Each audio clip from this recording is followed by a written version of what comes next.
What's going on, guys? This is Nathan the Show Academy, welcoming you to our next deck profile here on the channel.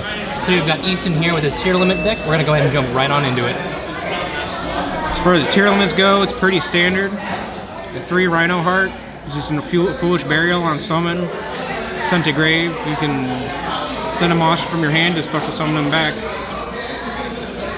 Siren, however you want to say that. You can activate it in hand, send another one from your hand to the grave to summon it, and then mill 3 cards, which can trigger all your other Tearlament cards. 3 Merrily. Just mills 3 when you summon it. 3 Haveness.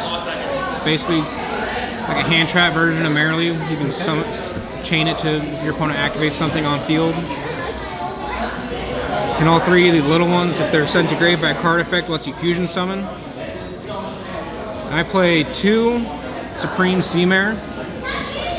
What is that? It basically accomplishes the same thing as Rhino Heart. When it's normal or special summon, you can send an Aqua from your deck to the grave, except for Supreme Seamare. That's about all you get out of it, and then it's an Aqua for all your other fusion summons. Play 2 King of the Swamp. 1 as a name replacement for Rhino Heart and Alistair, because you play a Caliga in here. Okay. And then you can discard to add Poly to your hand. Play 2 Shaddoll Beast for everyone's favorite card, Window. And then if you mill this or send it by other means, you get to draw a card. 1 Squamata, just so you can send a beast to grave and draw a card. Play 3 Crow, because it's good in the mirror match. It just hits a lot of decks right now. It's all the decks, I feel like. Yes, it hits a lot of decks right now. And then it's a dark for some of your fusion monsters, so you can shuffle it back for some things. You ever seen a Sprite player cry? DD Crow, their own and Totem. Play 3 of the field spell. It's just does so much in one card. You activate it, add a Tearlament monster, gives all your Tearlaments and fusions 500 attack. When you shuffle stuff back to the Tearlament fusion summons, it lets you pop a card. It just gives you too much advantage to not play it. Play 2 Poly for the King of the Swamp, and I play 1 Fusion Substitute. Now why the Fusion Sub? So 1, you can add it off the King of the Swamp because it's always treated as Poly. And then you can use its grave effect, shuffle back a Tearlament fusion monster from your grave. And if you have the field spell out, it will trigger the field spell to let you pop a card. So you're recycling stuff, drawing a card, and then destroying one too. Play 2 Triple T right now. Just feels like every deck is trying to do something on your turn right now. So it punishes them for that. Play 2 Desires, just to try and fix the hand a little bit.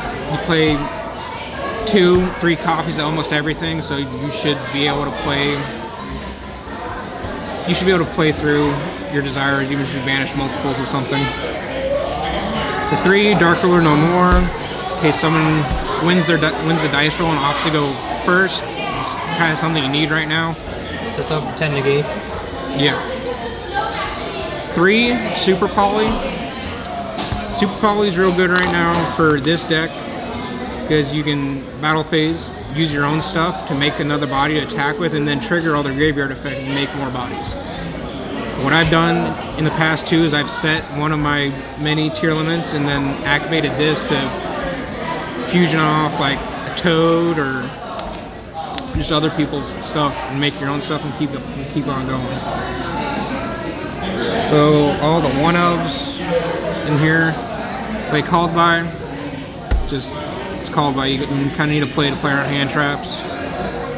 Play an Instant Fusion, which we'll get to later. Terraforming for an extra copy of the field spell. Play a Rhoda, because Rhino Heart is your only warrior in the deck. He's the best combo starter.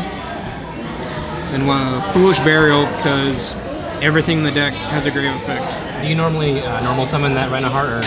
Rhino Heart's going to be usually what you're trying to normal summon. Okay. Is there a way to get around the flu with their map? Yeah, just don't. Just don't normal summon. Just don't normal summon it. activate your Siren in hand. Okay. That's about the only thing I can think of. Alright. Play 1 Meta Noise, which is a Book of Moon and Foolish Burial all in one when you activate it. And then if it's sent to grave by a card effect, you can add a Tearlament monster back from the grave to your hand. Okay. Play 1 of whatever this is. I'm not gonna try and pronounce that. Tearlament Soliac. Okay with that. But basically you activate it, it's a Imperm Veiler, whatever you want to call it, and then you send one from your field to the grave, which depending on what you send could just give you a lot of advantage or just amount to not losing anything. Then when it's sent to grave by a card effect, you get to add a Tearlament from deck to grave. And one card probably going to cut for sure is Tearlament's Crime. It's when a spell, trap, or monster effect is activated while you control Tearlaments, you can activate this, negate it, and then shuffle that card back into the deck, and then you send a monster from your hand to the grave. Like, it sounds good in practice, just in theory, but and then also if it's sent to grave by a card effect, you can add a banished Tearlament back to your hand. Not once did I find myself trying to search this today, or anytime I did see it, I had milled it off of something else and there's nothing to retrieve. Is there something else that you put in the deck instead? I think the deck's already playing 45 right now, so I think if I just cut this, Cut it for consistency. Yeah. All right, let's jump into that extra deck. That's it for the main. So, as far as Tearlaments go, it's pretty standard. 2 Kit Close. Most people only play 1 Kaleido Heart. I play 2 because if they remove it in a way where you can't retrieve it again, then you're just out of Kaleido Heart. I think I had 3 or 4 times today where I summoned my second one because my other one had been banished or removed by some other way where I couldn't retrieve it. Biggest thing is it can't be used as fusion material, so you can't recycle it through your Tearlament fusion summons. And then it just provides a lot of advantage when it's on board. 2 Dragos Tapelia. It's just a good card. You're always going to make it usually by using Kit Close and whatever else you have. Get that negate, lower things by level so they can't go into, you know, their rank 2s. Yeah, I had a guy today where he had 2 level... in the mirror match, he had Rhino Heart and another level 4 out. Well, I had used this on his Rhino Heart and makes it level 1. And he had to jump through a bunch of hoops to get it off board to make other things. Then I play 1 Chimera because of the polys. Like, you just poly your Tearlaments away, it triggers their effects, gives you more bodies, and Chimera is just a good card for making advantage. I feel like it's just a staple now in all fusion decks. If you're playing a fusion deck and you can afford to play poly or anything like that, there's no reason to not play Chimera. Everyone's favorite card, Window, because you have the right cards in hand and you're going second. You can make a window on your opponent's turn. Play 1 Muddragon of the Swamp. So if I have a King of the Swamp